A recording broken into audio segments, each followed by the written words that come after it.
ಕರ್ತನಲ್ಲಿ ನಮಗೆ ಅತ್ಯಂತ ಪ್ರಿಯರಾದ ದೇವಮಕ್ಕಳೆಲ್ಲರಿಗೂ ಯೇಸು ಕ್ರಿಸ್ತನ ಸರ್ವೋತ್ತಮವಾದಂತಹ ನಾಮದಲ್ಲಿ ಹೃದಯಪೂರ್ವಕವಾಗಿ ನಿಮ್ಮೆಲ್ಲರಿಗೂ ಶುಭವನ್ನು ತಿಳಿಸುತ್ತೇನೆ.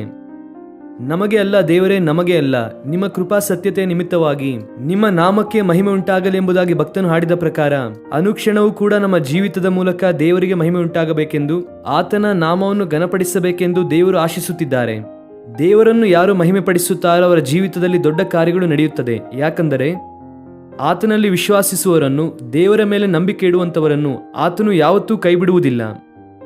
ಪ್ರತಿದಿನವೂ ಕೂಡ ದೇವರ ವಾಕ್ಯದಿಂದ, ದೈವ ಪ್ರೇರಿತವಾದಂತಹ ಸತ್ಯವೇದದಿಂದ ಒಂದು ವಾಗ್ದಾನವನ್ನು ನಾವು ಧ್ಯಾನಿಸುತ್ತಾ ಇದ್ದೇವೆ. ದೇವರ ವಾಗ್ದಾನವೆಲ್ಲವೂ ಕೂಡ ಯೇಸು ಕ್ರಿಸ್ತನ ಮೂಲಕ ಹೌದು ಎನ್ನುವಾಗಿದೆ ಎಂಬುದಾಗಿ ಭಕ್ತನಾದ ಪೌಲನು ಕೊರಿಂಥ ಸಭೆಗೆ ಬರೆಯುತ್ತಾರೆ. ನಮ್ಮ ಜೀವಿತದಲ್ಲಿ ಅನೇಕರು ವಾಗ್ದಾನವನ್ನು ಮಾಡಿರಬಹುದು, ಅದನ್ನು ಮರೆತು ಹೋಗಿರಬಹುದು. ಆದರೆ ವಾಗ್ದಾನ ಮಾಡಿದಂಥ ದೇವರು ಸರ್ವಶಕ್ತನೂ ಮಹೋನ್ನತನೂ ಆಗಿರುವುದರಿಂದ ಆತನು ವಾಗ್ದಾನವನ್ನು ಯಾವತ್ತೂ ಮರೆಯುವುದಿಲ್ಲ. ಈ ದಿನ ವಾಗ್ದಾನಕ್ಕಾಗಿ ಎದುರು ನೋಡುತ್ತಾ ಇದ್ದೀರಾ ಅಲ್ವಾ? ಸತ್ಯವೇದವನ್ನು ತೆಗೆಯೋಣ. 138ನೇ ಕೀರ್ತನೆ 3ನೇ ವಾಕ್ಯವನ್ನು ಓದೋಣ. Psalm 138 and verse 3.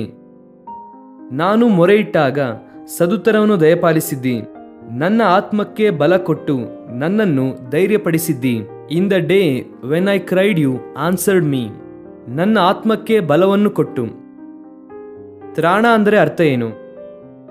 ಎಸ್, ಬಲವನ್ನು ಕೊಟ್ಟು. ತ್ರಾಣ ಅಂದರೆ ಬಲ. ಈಗ ಭಕ್ತನಾದ ದಾವೀದನು ಕೀರ್ತನೆಯಲ್ಲಿ ಹೇಳುತ್ತಾರೆ, ನಾನು ಮೊರೆಯಿಟ್ಟಾಗ ಸದುತ್ತರವನ್ನು ದಯಪಾಲಿಸಿದ್ದಿ. ಮೊರೆಯಿಟ್ಟ ನಂತರವಾಗಿ ಎಷ್ಟೋ ದಿನ ಎಂಬುದಾಗಲಿ ಬರೆಯಲ್ಪಟ್ಟಿಲ್ಲ. ನಾನು ಯಾವ ದಿನದಲ್ಲಿ ಮೊರೆಯಿಟ್ಟೆನೋ, ಯಾವ ದಿನ ದೇವರ ಸಮ್ಮುಖದಲ್ಲಿ ನಾನು ವಿಜ್ಞಾಪನೆ ಮಾಡಿದೆನೋ, ಯಾವತ್ತೂ ದೇವರನ್ನು ದೃಷ್ಟಿಸಿದೆನೋ, ಯಾವತ್ತೂ ನನ್ನನ್ನು ಬಿಡಿಸುವಂತಹ ದೇವರ ಪಾದ ಸಮ್ಮುಖದಲ್ಲಿ ಕೂತುಕೊಂಡೆನೋ, ಆ ದಿನವೇ ದೇವರು ನನಗೆ ಸದುತ್ತರವನ್ನು ದಯಪಾಲಿಸಿದ್ದಾರೆ ಎಂಬುದಾಗಿ. ನಿಮ್ಮ ಜೀವಿತದಲ್ಲಿ ಇಂತಹ ಅನುಭವ ಯಾವತ್ತಾದ್ರೂ ಆಗಿದೆಯಾ? ಯಾವತ್ತು ನೀವು ಪ್ರಾರ್ಥನೆ ಮಾಡಿದ್ರೂ ದೇವರು ಅವತ್ತೇ ನಿಮಗೆ ಉತ್ತರ ಕೊಟ್ಟಂತ ಅನುಭವ ನಿಮಗೇನಾದ್ರೂ ಇದೆಯಾ? ಒಂದು ಸಾರಿ ನೆನಪಿಸಿಕೊಂಡು ಅದಕ್ಕಾಗಿ ದೇವರಿಗೆ ಸ್ತೋತ್ರ ಮಾಡಿರಿ.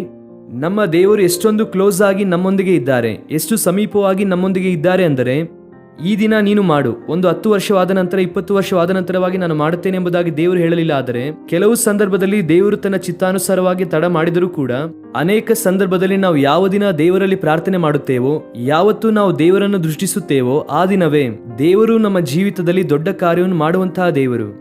ಮೊರೆ ಇಡು, cry out in the God's presence. ಹೃದಯಪೂರ್ವಕವಾಗಿ ದೇವರ ಸಮ್ಮುಖದಲ್ಲಿ ಪ್ರಾರ್ಥಿಸುವಾಗ ದೇವರು ನಿನ್ನ ಪ್ರಾರ್ಥನೆಯನ್ನು ಕೇಳುತ್ತಾರೆ.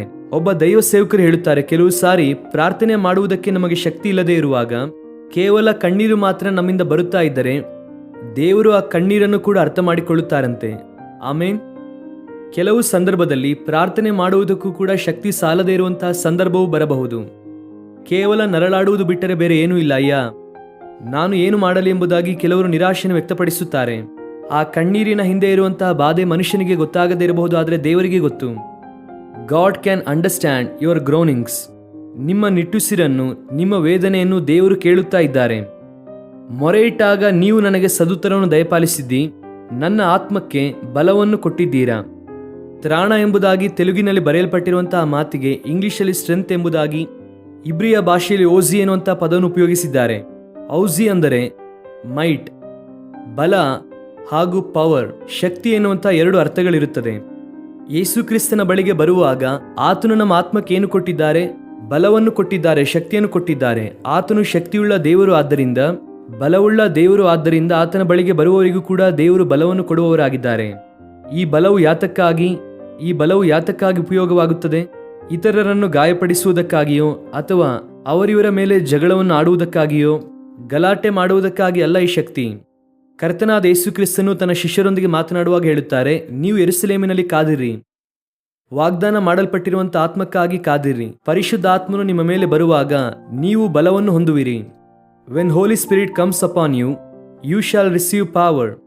ಶಕ್ತಿಯು ನಿಮಗೆ ಲಭಿಸುತ್ತದೆ. ಈ ಶಕ್ತಿ ಯಾತಕ್ಕಾಗಿ ಅಂದರೆ, ಮೊದಲು ಯೆರೂಸಲೇಮಿನಲ್ಲಿಯೂ ಯೂದಾಯದಲ್ಲಿಯೂ ಸಮಾರ್ಯದಲ್ಲಿಯೂ ಆ ನಂತರವಾಗಿ ಲೋಕದ ಎಲ್ಲೆಡೆಯಲ್ಲಿಯೂ ನೀವು ನನಗೆ ಸಾಕ್ಷಿಗಳಾಗಿ ಇರುವಿರಿ.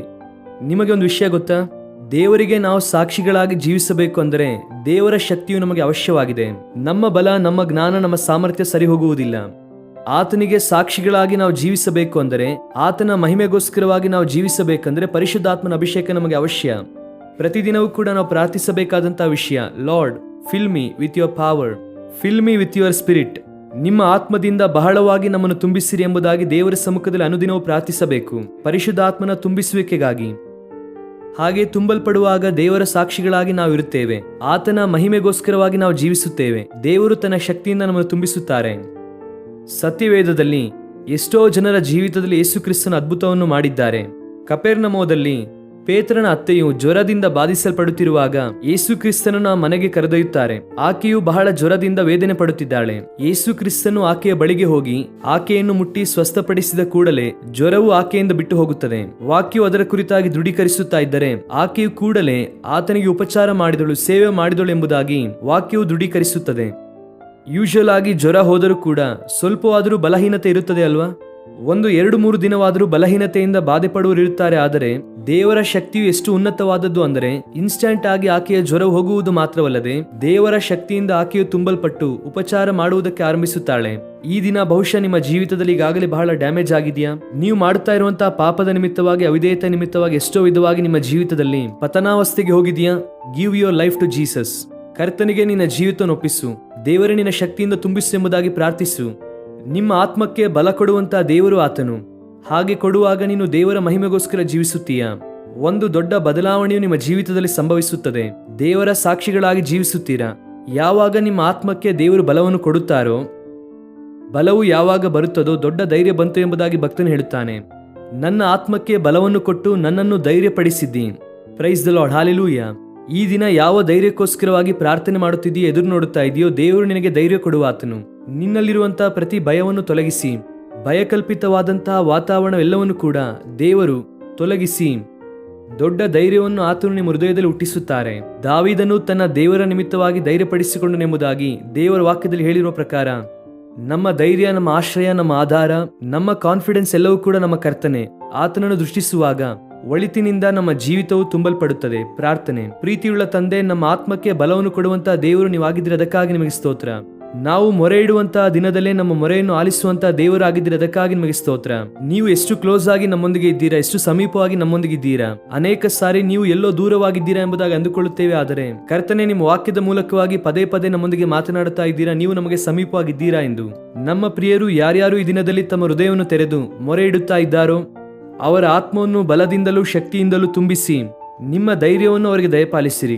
ಕನಿಕರದಿಂದ ತುಂಬಿಸಿರಿ. ಸ್ವಸ್ಥತೆ ಇಲ್ಲದೇ ಇರುವವರಿಗೆ ಸ್ವಸ್ಥತೆ ನೀಡಿರಿ. ಬಿಡುಗಡೆ ಇಲ್ಲದೇ ಇರುವವರಿಗೆ ಬಿಡುಗಡೆ ನೀಡಿರಿ. ಈ ದಿನ ಒಂದು ಅದ್ಭುತವನ್ನು ಅವರ ಜೀವಿತದಲ್ಲಿ ಆಶಿಸುತ್ತಾ ಇದ್ದರೆ ಆ ಅದ್ಭುತವನ್ನು ಅವರ ಜೀವಿತದಲ್ಲಿ ಮಾಡಬೇಕೆಂದು ಬೇಡಿಕೊಳ್ಳುತ್ತೇನೆ. ಸ್ತುತಿ ಘನ ನಿಮಗೆ ಮಾತ್ರ ಸಲ್ಲಿಸುತ್ತಾ ಯೇಸು ಕ್ರಿಸ್ತನ ನಾಮದಲ್ಲಿ ಬೇಡಿ ಹೊಂದಿಕೊಳ್ಳುತ್ತೇವೆ ನಮ್ಮ ತಂದೆಯೇ. Amen, amen. God bless you dear friends. Have wonderful day.